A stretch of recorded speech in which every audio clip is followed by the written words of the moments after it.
Hello student, good morning and सुप्रभात। हम atomic structure की स्टडीज़ कर रहे थे और ऑलमोस्ट हम यूनिट को कंप्लीट कर चुके हैं। तो लास्ट स्टेप पे पहुंच गए हैं। आज का हमारा टॉपिक रहेगा इलेक्ट्रॉनिक कॉन्फ़िगरेशन। आज हम कंसिडर कर रहे हैं, क्या कर रहे हैं, इलेक्ट्रॉनिक कॉन्फ़िगरेशन।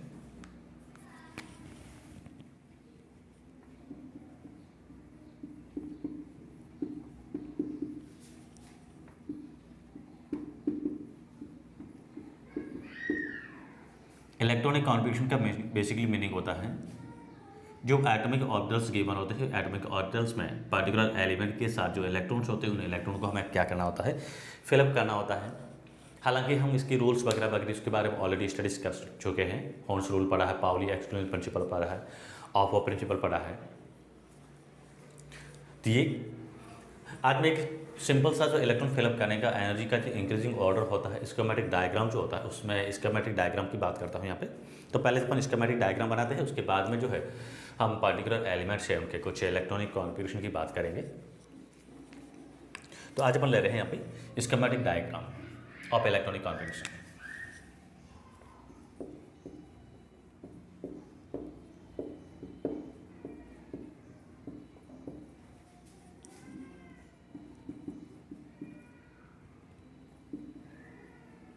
इलेक्ट्रॉनिक कॉन्फ़िगरेशन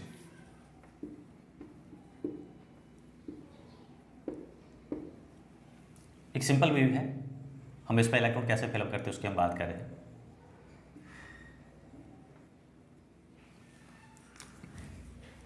तो सबसे फर्स्ट अपन एनर्जी जो है, जिसकी एनर्जी लोअर होती है, जो लोअर एनर्जी लोअर होता है, उसके अंदर इलेक्ट्रॉन फिलअप करते हैं। हम इनके बारे में जो रूल्स काफ़ी पढ़ चुके हैं। तो फर्स्ट ऑर्बिटल हमारा आता है, क्या आता है, 1s, 1s, 2s, 2p, 3s, 3p, 3d, 4s, 4p, 4d, 4f, 5s, 5p, 5d, 5f, 6s, 6p, 6d and आगे हम लिखे तो लिख सकते हैं 7s, 7p। इतने ही हमें ऑर्बिटल चाहिए, इससे ज़्यादा और नहीं चाहिए, इतने सफिशिएंट है। अब हमें यहाँ पे क्या करना है, इसमें इलेक्ट्रॉन फिलअप करना है। तो इलेक्ट्रॉन कैसे फिलअप करते हैं, पहले कौन से ऑर्बिटल में इलेक्ट्रॉन फिलअप करेंगे, जी किसकी एनर्जी लोअर है उसकी हम बात करेंगे। तो हमें यहाँ पे क्या करना है, हमें यहाँ पे तीर चलाना है। क्या करना है, तीर चलाना है। और यहाँ पे इनकी अच्छी बात ये होती है, कोई भी एटॉमिक ऑर्बिटल्स होता है उड़ता तीर नहीं लेता है। उड़ता तीर का मतलब क्या है, जिसका नंबर आता है वही तीर लेता है। जैसे इंसानों की प्रकृति होती है ना, उल्टा तीर लेना, उड़ता तीर लेना, तो ये उड़ता तीर नहीं लेते हैं। तो ये तीर यहाँ पे मारा, तीर का मतलब इलेक्ट्रॉन फिलअप कर रहे हैं हम। अब वो वाला तीर नहीं मारा है। इलेक्ट्रॉन फिलअप करेंगे तो पहले इलेक्ट्रॉन किस में जाएगा, एस ऑर्बिटल इसमें ऑक्यूपाइड होगा। एस के बाद में इलेक्ट्रॉन कहाँ जाएगा, 1s के बाद में कहाँ जाएगा, ये 1s के बाद में ऐसे चलेगा तीर, ये वापिस इधर जाएगा और कहाँ आ गया, 2s में। 2 के बाद में इलेक्ट्रॉन कहाँ जाएगा, उधर चलेगा, कहाँ आ गया, 2p में। 2p से फिर किसमें, 3s में। 3s से कहाँ जाएगा, 3s से अगेन इलेक्ट्रॉन आ गया 3p में। 3p से कहाँ जाएगा, 4s में। 4s से फिर वापस रिवर्स कर दो 3d में। 4s के बाद में 4p में नहीं जाएगा, 3d में जाएगा। 3d से 3p, सॉरी 4p के बाद में कहाँ जाएगा, 5s में। फिर वापस वही प्रोसेस। इस स्कीमेटिक डायग्राम को ध्यान रखना आपको।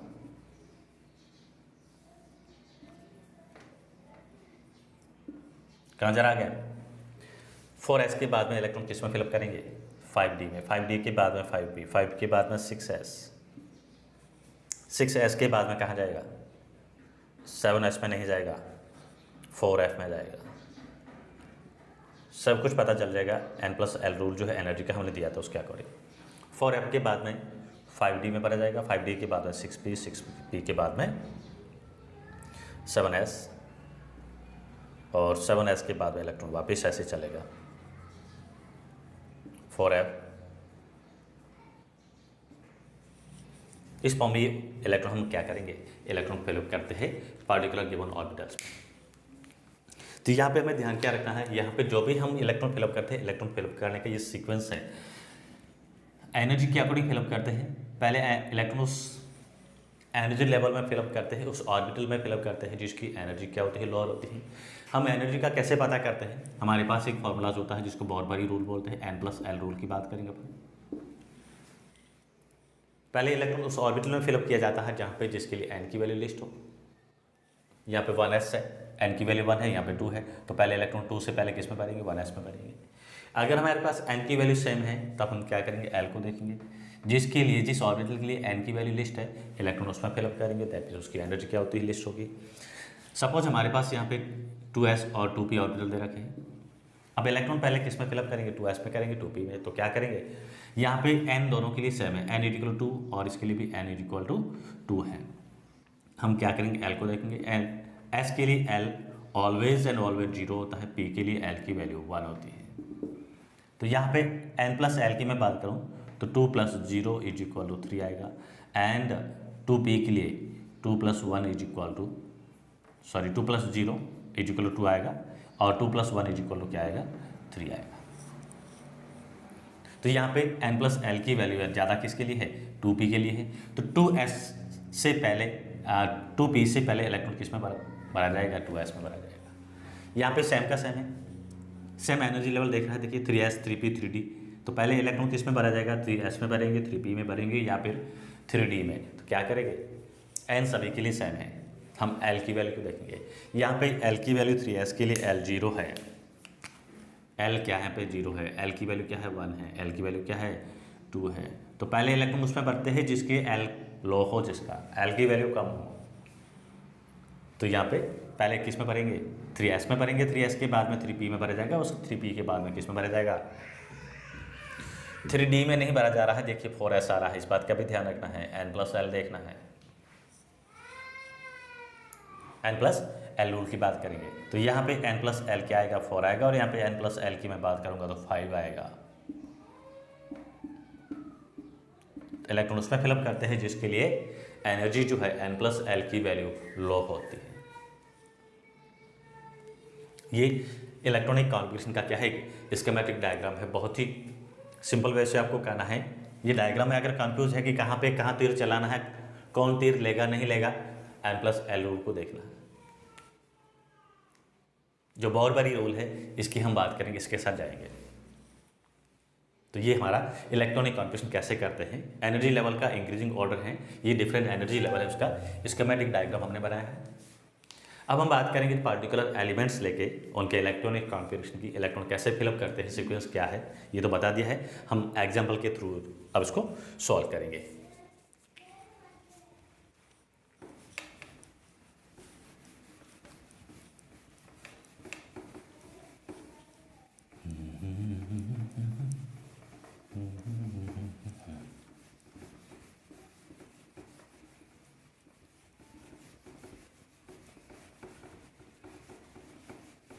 हम यहाँ पे कुछ एलिमेंट्स की बात करेंगे, कुछ एलिमेंट में जो अच्छे अच्छे एलिमेंट उनकी बात करेंगे। एलिमेंट सभी अच्छे ही हैं, इलेक्ट्रॉन कैसे फिलअप करना है उसकी हम बात करेंगे। इलेक्ट्रॉनिक कॉन्फ़िगरेशन में मैं फर्स्ट एलिमेंट ले रहा हूँ हाइड्रोजन। हाइड्रोजन का एटॉमिक नंबर H एलिमेंट होता है, एटॉमिक नंबर Z क्या मिलेगा, 1 मिलेगा। एटॉमिक नंबर Z1 है, दैट मीन्स इलेक्ट्रॉन कितने हैं इसके पास में, 1 इलेक्ट्रॉन है। तो 1 इलेक्ट्रॉन हम कैसे फिलअप करेंगे, ये हमारे पास क्या है, s ऑर्बिटल में फिलअप किया जाएगा, s में एक ही इलेक्ट्रॉन है तो मैंने 1s फिलअप कर दिया। हाइड्रोजन के बाद में मैं सेकंड बात करता हूँ किसकी, हीलियम की। हीलियम की Z कितना होता है, एटॉमिक नंबर 2 होता है। कैसे इलेक्ट्रॉन फिलअप करेंगे, 1s में फिलअप करिएगा, कितने इलेक्ट्रॉन 2 है, मैंने 2 फिलअप कर दिया। अब ये 2 इलेक्ट्रॉन जो होते हैं कैसे होते हैं, एंटी स्पिन के होने चाहिए, दोनों इलेक्ट्रॉन इसी फॉर्म में भरना है। पाउली एक्सक्लूजन प्रिंसिपल यही कहता है कि एक ऑर्बिटल में 2 इलेक्ट्रॉन से इसकी चारों क्वांटम संख्या सेम नहीं हो सकती। मैक्सिमम 3 क्वांटम नंबर सेम होती है, 4th spin quantum number always and always differ. Reason मैंने बता दिया था, ऐसा क्यों बढ़ते हैं, एंटी पैरेलल एंटी स्पिन का क्यों बढ़ते हैं, क्योंकि इलेक्ट्रॉन अपने आप में क्या होता है, टेनी बार मैग्नेट होता है, छोटा सा चुंबक होता है। और अगर मैं ऐसे फिलअप कर देता हूँ, ये सपोज हमारे पास ये साउथ पोल है, ये साउथ पोल होगा, ये नॉर्थ है, तो लाइक को क्या करता है, अनलाइक करता है, लाइक को अनलाइक करता है, अनलाइक लाइक को लाइक करता है। समान के मध्य प्रतिकर्षण होता है और असमान के मध्य क्या होता है, आकर्षण होता है। हाइड्रोजन के बाद में लेता हूँ लिथियम। लिथियम के लिए जेड इक्वल क्या होता है, 3 होता है, दैट मीन्स 3 इलेक्ट्रॉन है। इलेक्ट्रॉनिक विन्यास हमारा क्या रहेगा, 1s2 2s1।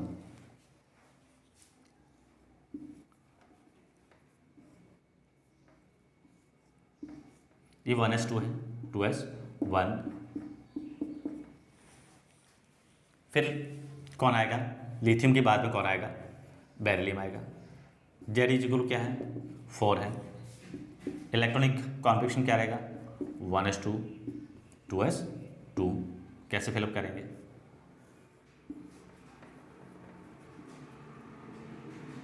ये 1s2 है और ये 2s2 है, दो इलेक्ट्रॉन फिलअप कर दो।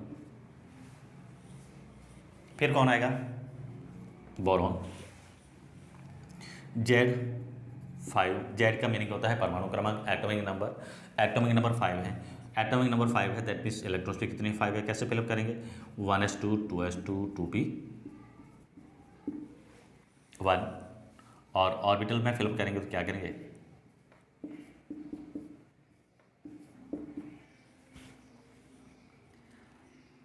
1s2 2s2 और 2p1। फिर हम लेते हैं कार्बन को, जेड एटॉमिक नंबर 6 है। कैसे फिलअप करेंगे, इलेक्ट्रॉनिक कॉन्फिगरेशन क्या रहेगा, 1s2 2s2 2p2।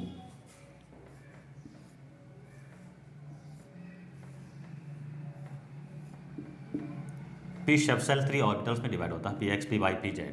तो ये 1s2 2s2 2px 2py और 2pz। एस में 2 इलेक्ट्रॉन, यहाँ पे एस में 2 इलेक्ट्रॉन, टोटल यहाँ पे पी में कितने इलेक्ट्रॉन है, 2 इलेक्ट्रॉन्स है। 2 इलेक्ट्रॉन्स का मीनिंग है हम क्या करेंगे, एक इलेक्ट्रॉन फिलअप करेंगे, किसमें, एक्स ऑर्बिटल में, वाई ऑर्बिटल में, जेड खाली रहेगा।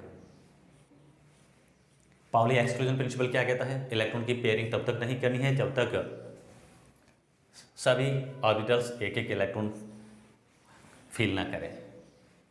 ऑर्बिटल में पाउली एक्सक्लूजन प्रिंसिपल क्या कहता है, एटॉमिक ऑर्बिटल्स में जो सेम एनर्जी लेवल वाले एटॉमिक ऑर्बिटल्स होते हैं उनमें इलेक्ट्रॉन की पेयरिंग तब तक नहीं करनी है जब तक सभी ऑर्बिटल्स में एक इलेक्ट्रॉन ना भरा जाए। तो यहाँ पे अपन P2 ये नहीं लिखोगे, अगर आपने ऐसा कर दिया तो फिर आप केमिस्ट्री के साथ अन्याय किया है, पाउली के साथ अन्याय किया है, आपको पाप लगेगा, ऐसा नहीं करना है। नेक्स्ट मैं एलिमेंट ले रहा हूँ नाइट्रोजन। नाइट्रोजन के एटॉमिक नंबर जेड इक्वल क्या होता है, 7 होता है। इलेक्ट्रॉनिक कॉन्फिगरेशन क्या आएगा, 1s2 2s2 2p3। कैसे फिलअप करेंगे, 1s 2p 2s और ये 2p 2px 2py and 2pz। S में 2 इलेक्ट्रॉन है, फिलअप कर दिया। वाई यहाँ पे भी एस में 2 है, फिलअप कर दिया। पी में यहाँ पे टोटल 3 इलेक्ट्रॉन्स है, वाई पाउली के साथ जाएगा। होर्स मैक्सिमम मल्टीप्लिसिटी की बात करेंगे तो यहाँ पे P3 आ गया, यहाँ पे P1 नाइट्रोजन के बाद में आगे जाता हूँ, ऑक्सीजन की बात करता हूँ। ऑक्सीजन का एटॉमिक नंबर जेड इक्वल क्या होता है, 8 होता है, यानी इसके पास 8 इलेक्ट्रॉन है। कैसे फिलअप करेंगे, 1s2 2s2 2p4। क्या रहेगा इलेक्ट्रॉनिक कॉन्फिगरेशन इसका,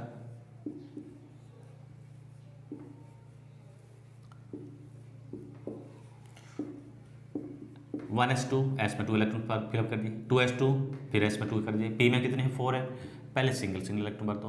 अब फोर्थ वाला इलेक्ट्रॉन क्या करना है, पेयरिंग कर दो। क्या हो जाएगा, 2p(x2), 2p(y1), 2p(z1). ऐसे करते करते मैं यहाँ पे जाता हूँ नियोन के साथ में। नियोन का एटॉमिक नंबर Z क्या होता है, 10 होता है। ऑप्शन से इससे पहले फ्लोरीन आता है, 9 करना है, एक इलेक्ट्रॉन फिलअप करता है कुछ। 10 का मीनिंग है 1s2, 2s2, 2p6।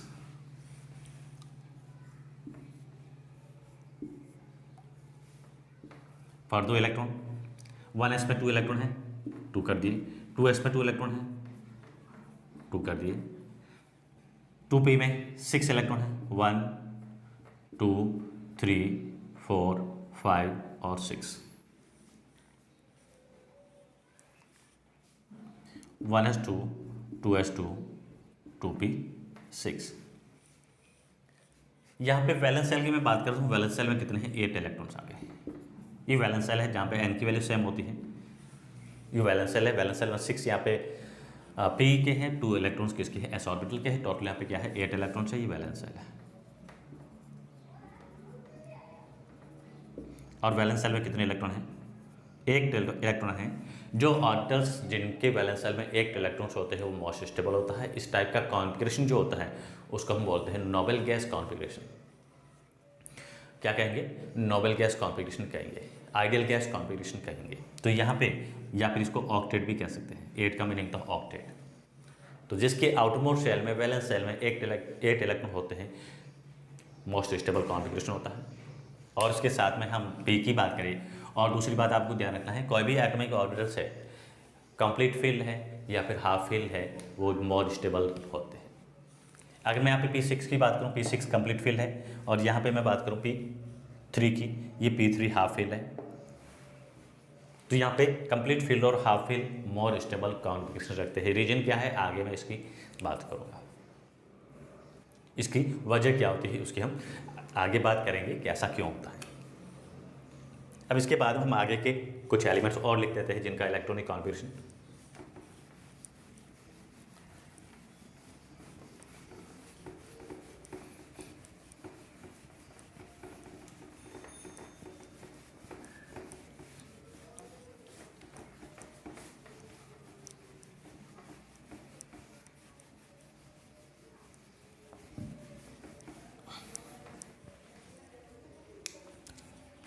अगर मैं यहाँ पे बात करता हूँ सोडियम की, सोडियम का एटॉमिक नंबर क्या होता है, 11 होता है। तो सोडियम के इलेक्ट्रॉनिक कॉन्फिगरेशन के लिए मैं क्या करूँगा, सोडियम से पहले की जो इनर्ट गैस होती है, कौन सी है, नियोन थी। मैंने कहा आखिरी gas, inert gas, noble gas की मैं बात करूँगा। कौन है, नियोन है। तो नियोन के पास में 10 इलेक्ट्रॉन होते हैं। तो हम यहाँ पे पूरा 1s से लेके इतना लंबा चौड़ा लिखेंगे नहीं, लिखने की जरूरत नहीं। हम यहाँ पे क्या लिखेंगे, नियोन का मोस्ट स्टेबल कॉन्फिगरेशन। और 3p तक तो वहाँ पे फिलअप कर दिया था, क्या रहेगा, 4s1। किसका, ये सोडियम का एटॉमिक नंबर ये है। तो मैं यहाँ पे ओनली लास्ट सेल की ही बात कर रहा हूँ। इलेक्ट्रॉनिक कॉन्फिगरेशन ये 1s आ गया। कौन है ये, 4s1। सोडियम के बाद मैं Mg की बात करता हूँ। एटॉमिक नंबर Z=12 है। इनर गैस से इसको फिलअप कर देते हैं। 10 इलेक्ट्रॉन हमारे पास यहाँ पे आ गए। फिर 4s2, वही हमने किया, 2 इलेक्ट्रॉन फिलअप कर दिए, 4s2। इसी टाइप से मैं सल्फर की बात करता हूँ। एटॉमिक नंबर क्या है सल्फर का, Z=16 है। 16 इलेक्ट्रॉन आएंगे तो हम क्या करेंगे, यहाँ पे 10 इलेक्ट्रॉन नियोन में फिलअप कर देते हैं। 2 इलेक्ट्रॉन एस में फिलअप कर दिए। फिर क्या आएगा, 3p। और p में कितने इलेक्ट्रॉन आ जाएंगे, 10 इसमें आ गए, 2 यहाँ से कर दिया, 10 + 2 12। और रिमेनिंग कितने हैं, 4 इलेक्ट्रॉन्स।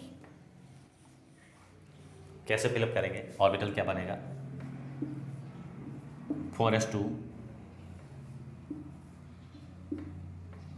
3p4, 1 कर दो और 1 इलेक्ट्रॉन की पेयरिंग कर दो। अब इसके बाद में मैं करता हूँ, किसकी करता हूँ, आर्गन को लेता हूँ। एटॉमिक नंबर क्या होता है, 18 होता है। Atomic number Z is equal क्या होता है 18 होता है।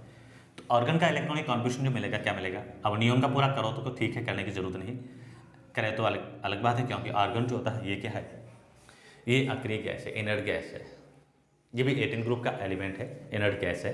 तो यहाँ पे 18 इलेक्ट्रॉन्स आप फिलअप करोगे तो मैं एक बार वापस यही कॉन्फिगरेशन बना देता हूँ 1 से लेके 1s2 2s2 2p6 3s2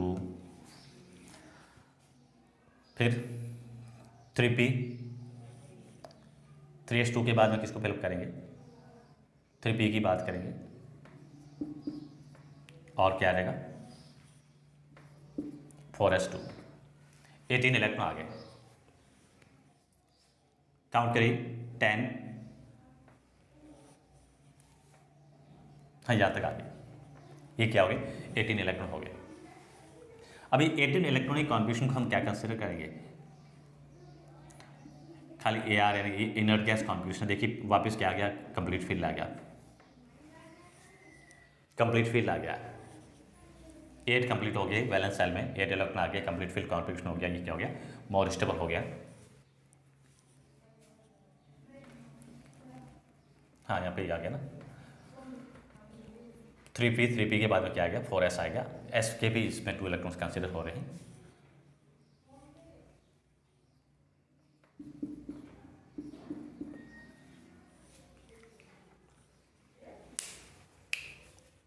तो यहाँ पे एनर्जी का जो है इंक्रीजिंग ऑर्डर है, ऑर्गन है, ऑर्गन यहाँ पे क्या है एक इनर्ट गैस है, नोबल गैस है। अब जब भी एटॉमिक नंबर क्या आता है 18 के ऊपर आता है या 20 के ऊपर आता है, 20 जैसे किसका है कैल्शियम का है, तो कैल्शियम का जैसे इलेक्ट्रॉनिक कॉन्फिगरेशन लिखेंगे अपन, तो एटॉमिक नंबर जेड इज क्या है 20 है कैल्शियम के लिए, तो वहाँ पे अपन क्या लेंगे 18 इलेक्ट्रॉन तो आ गया ऑर्गन का कॉन्फिगरेशन, और क्या आएगा 4s2 आ गया। यहाँ पे 18 इलेक्ट्रॉन्स तो यहाँ पे आ गए, 2 इलेक्ट्रॉन किस में फिलअप कर दिए, इसमें कर दिए, ये इनर गैस कॉन्फिगरेशन है, 18 + 2 20 इलेक्ट्रॉन आ गए। अब हमें इंपॉर्टेंट केसेस ये देखना होता है, क्या देखना था, अगर हमें यहाँ पे कॉन्फिगरेशन दे रखा है किसका क्रोमियम का, तो और क्रोमियम का atomic number Z is equal क्या दिया होता है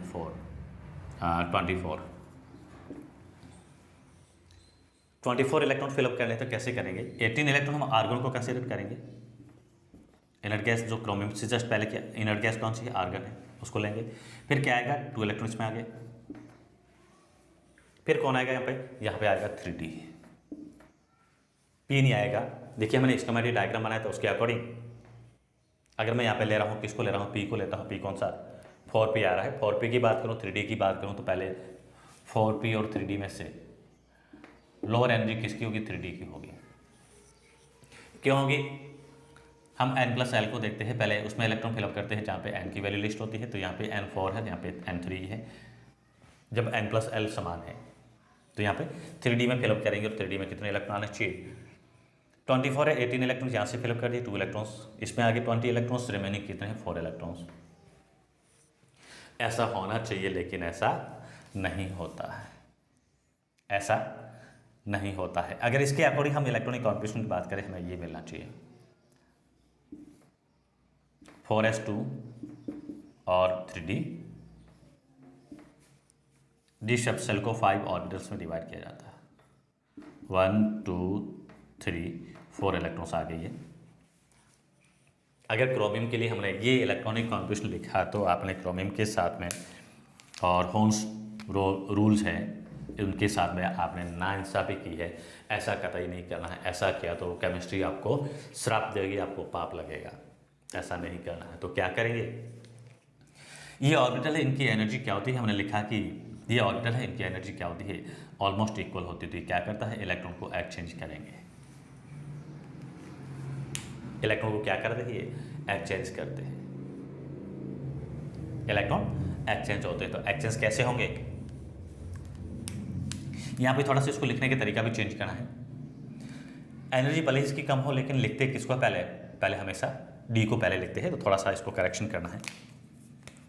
रीजन क्या होता है इसकी हम आगे बात करेंगे। यहाँ पे क्या आएगा हमारे पास 3d4 4s 2, ये नहीं होगा तो यहाँ पे क्या होगा, इन दोनों की एनर्जी ऑलमोस्ट सेम होती है एनर्जी लेवल, तो ये इलेक्ट्रॉन को क्या करता है स्टेबिलिटीज़ के लिए एक्सचेंज करके क्या बनेगा, इसका एक्चुअल कॉन्फिगरेशन क्या मिलेगा 3d5 4s1 होगा,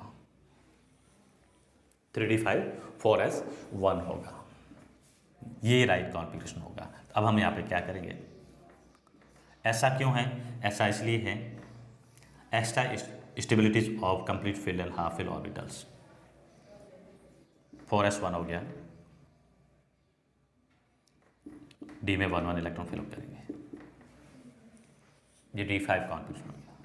तो क्रोमियम का कॉन्फ़िगरेशन क्या होगा, 4s1 डी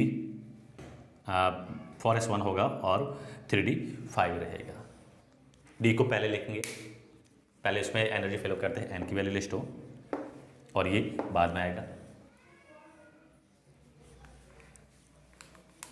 अब ऐसा क्यों है, क्योंकि ये क्या है, हाफ फिल है, तो हाफ फिल इलेक्ट्रॉनिक कॉन्फ़िगरेशन क्या होता है, मोर स्टेबल होता है। हाफ फिल शेल होते हैं, ऑर्बिटल्स होते हैं मोर स्टेबल।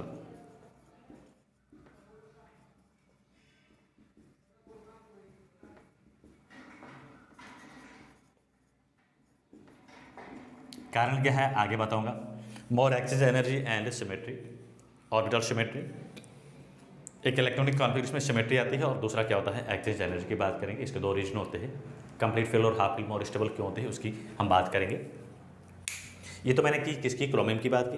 क्रोमियम के बाद में एक और इंपॉर्टेंट ले रहा हूँ, ये तो हाफ फिल की ले रही है, अब हम यहाँ पे कंप्लीट फिल की मैं बात करता हूँ, और कंप्लीट फिल में कंसिडर कर रहा हूँ किसको, कॉपर को ले रहा हूँ।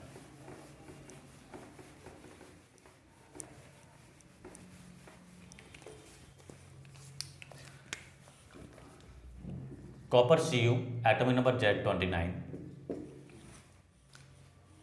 क्या आएगा इलेक्ट्रॉनिक कॉन्फ़िगरेशन इसका, इससे पहले की जस्ट इनर्ट गैस कौन सी है, आर्गन है, 18 इलेक्ट्रॉन इसको फिलअप कर दिए, क्या रहेगा 3d9 4s2 होना चाहिए, लेकिन ये नहीं होता। अगर ऐसा फिलअप कर दिया है तो गलत है। तो क्या करेंगे, इसकी एनर्जी 3d और 4s की ऑलमोस्ट इक्वल होती है, तो एक इलेक्ट्रॉन स्टेबलाइज होने के लिए क्या करता है, इलेक्ट्रॉन एक्सचेंज करते हैं। इलेक्ट्रॉन एक्सचेंज का मीनिंग क्या है यहाँ पे, इसका जो एग्जैक्ट राइट कॉन्फ़िगरेशन क्या रहेगा, Ar18 3d10 4s1, और अपन क्या लिखेंगे यहाँ पे,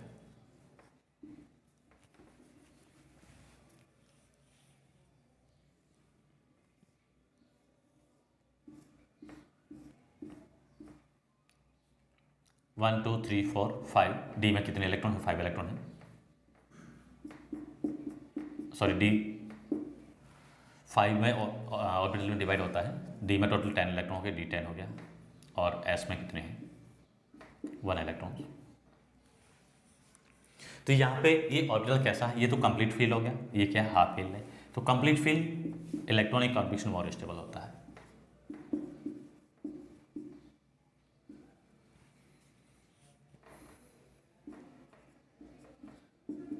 कंप्लीटली फील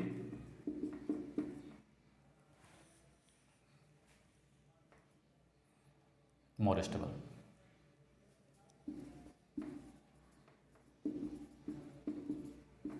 अब इसका वजह क्या है, कंप्लीट फिल और हाफ फिल कॉन्फ़िगरेशन होता है, हमने लिखा है मोर स्टेबल है, इसका रीजन क्या होता है, stabilities of complete fill and half fill orbitals.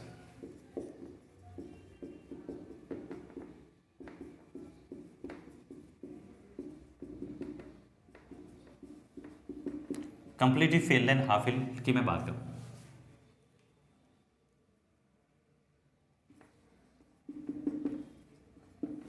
इसका रीजन क्या है, एक तो है मोर एक्सेस एनर्जी,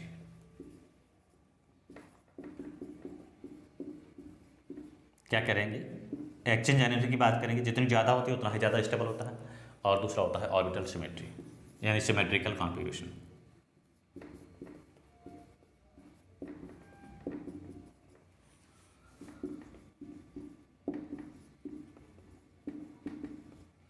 सिमेट्री का मीनिंग होता है सभी ऑर्बिटल्स में इलेक्ट्रॉन का कॉन्फ़िगरेशन क्या हो, समान हो। देखिए यहाँ पे सभी में इलेक्ट्रॉन फिलअप हुए है, सिमेट्री है, सभी में इलेक्ट्रॉन फिलअप किए हुए क्या है, सिमेट्री है। ये तो सिमेट्री हो गया सिंपल ही, तो सिमेट्री को समझने की जरूरत नहीं। सिमेट्री में क्या होता है, सभी ऑर्बिटल्स समान इलेक्ट्रॉन ऑक्यूपाइड कर रहे हो, सिमेट्री आ गई। सेम का सेम केस है, सिमेट्री आ गई।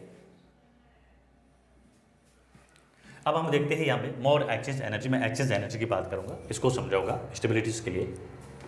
अगर मैं यहाँ पे क्रोमियम की बात करता हूँ, यहाँ पे एक्सचेंज एनर्जी मोस्टली अपन अप्लाई करेंगे किसके लिए करेंगे, हाफ फिल के लिए करेंगे।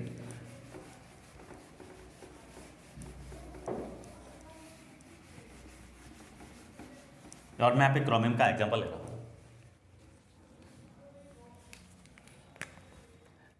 क्रोमियम का इलेक्ट्रॉनिक कॉन्फिगरेशन होना कैसे चाहिए,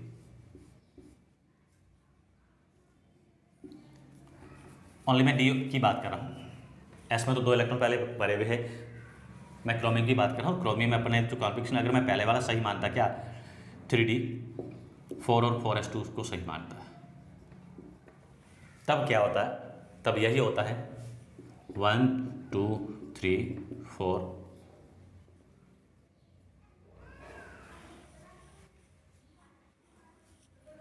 यस, हमारे पास ये रहते हैं इलेक्ट्रॉन 1 2 3 और 4।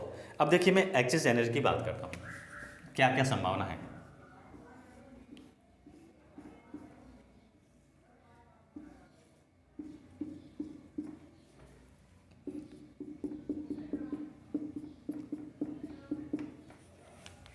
एक्सचेंज का मीनिंग होता है इलेक्ट्रॉन अपनी अदला बदली करना। अगर एक इलेक्ट्रॉन एक ऑर्बिटल में अपने आप को कंफर्टेबल फील नहीं करता है, उसके लिए वो आरामदायक स्थिति नहीं है, तो वो आपस में अदला बदली कर सकते हैं। तो डेफिनेटली यहाँ पे ये डीजेनरेट ऑर्बिटल है, इनकी एनर्जी क्या है, सेम है, तो ये इलेक्ट्रॉन अपनी जगह को एक्सचेंज कर सकते हैं। तो यहाँ पे जो हमारे पास एक्सचेंज की संभावना रहती है, क्या रहती है, इस इलेक्ट्रॉन की मैं बात करता हूँ तो ये इलेक्ट्रॉन यहाँ पे जा सकता है, ये इलेक्ट्रॉन यहाँ पे जा सकता है, और ये इलेक्ट्रॉन यहाँ पे जा सकता है इसी शेल में, इसी ऑर्बिटल। यानी इसमें एक्सचेंज कितनी बार हो रहा है, 3 बार हो रहा है। अगर मैं इस इलेक्ट्रॉन की बात करूँ, पहले को एक्सचेंज कर दिया, अब सेकंड इलेक्ट्रॉन लेता हूँ, तो ये इलेक्ट्रॉन कहाँ जा सकता है, इस ऑर्बिटल में जा सकता है और यहाँ पे जा सकता है। और इस थर्ड की इसकी मैं बात करूँ तो ये इधर जा सकता है, यानी ये इधर वाला अदला बदली कर सकता है। तो यहाँ पे हमारे पास एक्सचेंज एनर्जी की जो संभावना क्या होती है, ये 3 संभावना होती है। किसके लिए, हाफ, इसके लिए जब हमारे पास कॉन्फिगरेशन कैसा है, D4 है। अब मैं लेता हूँ D4 की जगह क्या लेता हूँ, क्रोमियम का D5 कॉन्फिगरेशन लेता हूँ, यानी हाफ फिल की मैं बात करता हूँ।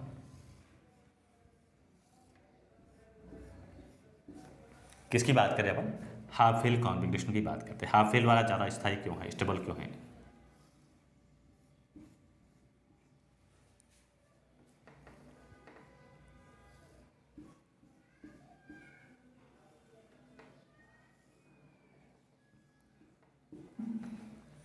कुछ तो वजह है जो स्थायित्व स्टेबिलिटी के लिए रेस्पॉन्सिबल है।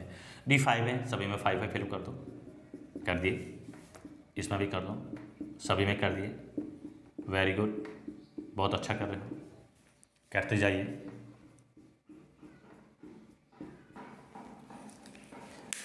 यहाँ पे मैं एक्सचेंज की बात करूँ, फर्स्ट इलेक्ट्रॉन को कहाँ से कहाँ जा सकता है, ये फर्स्ट इलेक्ट्रॉन यहाँ से इसमें जा सकता है, ये इलेक्ट्रॉन यहाँ से इसमें आ सकता है, इधर वाला इसमें आ सकता है, ये इलेक्ट्रॉन यहाँ से यहाँ आ सकता है, और ये इलेक्ट्रॉन इसमें आ सकता है। अगर मैं सेकंड इलेक्ट्रॉन की बात करूँ, ये इलेक्ट्रॉन यहाँ से यहाँ जा सकता है, यहाँ से इसमें आ सकता है, और यहाँ से इसमें आ सकता है। थर्ड इलेक्ट्रॉन की मैं बात करता हूँ, यहाँ से यहाँ जा सकता है, इसमें आ सकता है, और फोर्थ की बात करूँ तो यहाँ आ सकता है। देखिए कितनी एक्सचेंज हो रही है, कितनी टाइम हो रही है, 5 यहाँ से है, 3 यहाँ से है, 4 यहाँ से है, 3 यहाँ से है, 2 यहाँ से है, 1 यहाँ से। कुल में एक्सचेंज इलेक्ट्रॉन यानी इलेक्ट्रॉन के एक्सचेंज की संभावना देखो, 2 4 + 3 7 7 + 2 9 9 और 1 10। ये इलेक्ट्रॉन जो है 10 बार अपनी अदला बदली कर सकता है, जहाँ पे जो इसको सुटेबल जगह लगती है वहाँ पे अपने आप को रख सकता है। तो यहाँ पे एक्सचेंज एनर्जी क्या होगी, एक्सचेंज होने की संभावना यहाँ पे ज़्यादा है, अदला बदली करने की यहाँ पे संभावना ज़्यादा बनती है, यहाँ पे संभावना बहुत इसकी तुलना में कम बनती है। तो यहाँ पे अपन लिखेंगे इस केस में क्या हो रही है, मोर एक्सचेंज एनर्जी।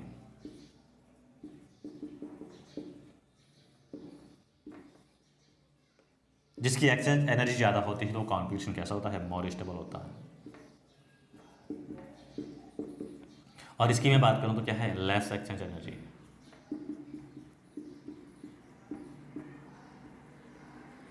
और जिसकी एक्सचेंज एनर्जी लेस होती है वो क्या होता है, लेस स्टेबल। तो यही वजह होती है कंप्लीट फिल और हाफ फिल एटॉमिक ऑर्बिटल्स युक्त इलेक्ट्रॉनिक कॉन्फिगरेशन क्या होते हैं, ज़्यादा स्टेबल होते हैं, मोर स्टेबल होते हैं। अब आपको कहा कि D3 की बात करते हैं, D3 और D4 में ज़्यादा स्टेबल कौन होगा। कॉन्फिगरेशन डिपेंड करता है, आगे अपन बात करते हैं। जॉन टेलर डिस्टॉर्शन वगैरह वगैरह जो है हाफ हिल है, जब कोऑर्डिनेट कॉम्प्लेक्स बनते हैं उस केस में स्प्लिटिंग होती है डी ऑर्बिटल्स की, तब की हम बात करेंगे। तो ये हमारा क्या था, इलेक्ट्रॉनिक कॉन्फिगरेशन था। और इसी के अकॉर्डिंग आप जो है N+L रूल को देखते जाइए इलेक्ट्रॉन फिलअप करने के लिए। जिसके लिए N+L की वैल्यू कम आती है, इलेक्ट्रॉन उसमें पहले फिलअप करना है। जो हमारे पास 4 ऑर्बिटल्स दे रखे हैं S, P, D और F, एनर्जी की सीक्वेंस हम आसानी से पता कर सकते हैं, इलेक्ट्रॉनिक कॉन्फिगरेशन आसानी से कर सकते हैं। क्रोमियम और जिंक को अच्छी तरह से याद रखना, तो आपको इसका कॉन्फिगरेशन पूछ सकते हैं, या फिर पार्टिकुलर कोई ऐसा एलिमेंट दे रखा है जो आपको कॉन्फिगरेशन इसका पूछा हुआ है, पूछ सकते हैं। तो हमारा एटॉमिक स्ट्रक्चर जो है टॉपिक जो होता है वो कंप्लीट होता है। इसके बाद में जो है आरपीसी फर्स्ट ग्रेड में क्लासिफिकेशन ऑफ एलिमेंट जो है, दैट मीन्स पीरियोडिक टेबल जो है, उसको भी इसी यूनिट में इंक्लूड किया हुआ है, तो उसको अपन अलग से उस यूनिट में करेंगे। पीरियोडिसिटी वगैरह एलिमेंट है उसका क्लासिफिकेशन कैसे करते हैं, बेस क्या होता है, तो उनके बारे में हम डिटेल से स्टडीज करेंगे। तो आज के वीडियो लेक्चर में बस इतना ही करते हैं, बाकी जो है अगले वीडियो लेक्चर में करेंगे। तो चैनल को लाइक, शेयर और सब्सक्राइब करना ना भूलें। And thank you for watching me.